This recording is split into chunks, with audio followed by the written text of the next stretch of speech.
নমস্কাৰ, মই ৰিংকুমণি। মোৰ চেনেলটোলৈ পুনৰবাৰ স্বাগতম জনাইছোঁ। আজি ঘৰতে কেনেকৈ সান্দহগুড়ি তৈয়াৰ কৰিব পাৰি ঢেঁকী খুন্দা দেখুৱাম। মই প্ৰথমে চাউলখিনি নিমখ পানী সানি লৈছোঁ, দেখিছে। নিমখ পানী সানি মই ৰ'দত 2 ঘণ্টামান শুকুৱাই থৈছোঁ। শুকুৱাই থোৱাৰ পিছত মই কেৰাহীত মানুহজনে ভাজি আছে আৰু খৰিটিয়ে পিঠাগুড়ি সান্দহ চালি আছে। মই ঢেঁকী দি আছোঁ। ঢেঁকীত খুন্দা সান্দহগুড়িকেইটা খাই বহুত ভাল লাগে। আপোনালোকে খাইছেনে নাজানো। মিলৰ সান্দহগুড়ি একদম পাউডাৰগুড়িৰ নিচিনা, কিন্তু ঢেঁকীৰ সান্দহগুড়িকেইটা খাই বহুত ধুনীয়া লাগে। অলপ খিচখিচীয়া টাইপৰ হৈ থাকে যে, আৰু ইয়াৰ চেণ্টেই বেলেগ। এতিয়া একাজলিকৈ তেওঁ ভাজি গৈছে। এই খুৰীয়ে খৰাহীয়ে চালি গৈছে। খৰাহীয়ে চালি গ'লে ভাল লাগে। চালনীয়ে চালিলে বেছি গুড়ি হৈ যায়, খাই ইমান টেষ্ট নহয়। এনেকৈ চালি গ'লে চাওক কিমান ধুনীয়া হৈ যায়।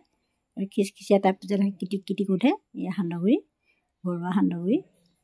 আপোনালোকে যিসকলে মিক্সিত খুন্দিছে, মিক্সিত খুন্দাতকৈ ঢেঁকীত খুন্দা সান্দহগুড়িটো খাই বেছি ভাল লাগে। মই সান্দহগুড়ি আপোনাৰ 4 কেজিমানেই খুন্দিছিলোঁ। ইমানখিনি সান্দহগুড়ি কি কৰিম, গুড় কল আনি থৈছোঁ, তাৰে সানিম মিঠৈ। গাখীৰতে গিলিটাও আনি থৈছে দেউতাকে।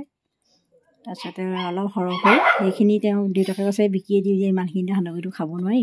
সেইকাৰণে তেওঁ অলপ পেকেট কিনি আনিলে। মই পিঠাও অলপ সৰহকৈ বনাইছিলোঁ এইবাৰ।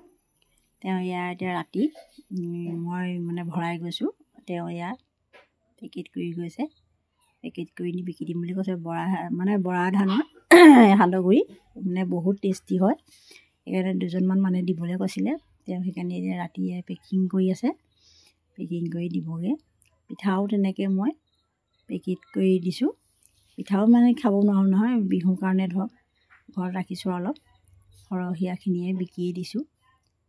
এনেকৈ চব প্ৰস্তুত হৈছেগৈ সান্দহগুড়ি। পিঠা মই এনেকৈ পেকেট কৰি থৈছোঁ। ল'ৰাটোৱে ভিডিঅ' এটা কৰি দিছে।